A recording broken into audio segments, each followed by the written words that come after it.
очень хорошо, что в современном мире наука дошла до того, что помогает людям, которые не имеют такой возможности, забеременеть. Бывают такие ситуации, что не может женщина забеременеть. И я считаю, что это прям идеальный выход из такого положения. Нет плохих вариантов. Если женщина хочет стать матерью и по какой-то причине у нее нет возможности сделать это естественным путем, то почему бы и нет?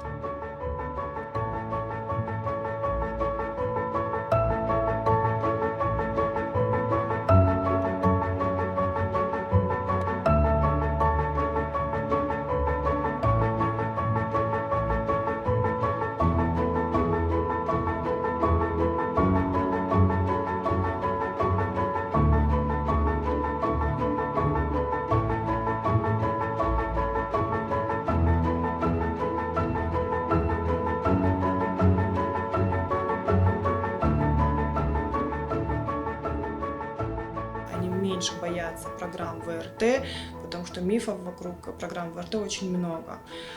Когда я работала в Санкт-Петербурге, у меня было очень много пациенток из Северной Осетии, из соседних регионов.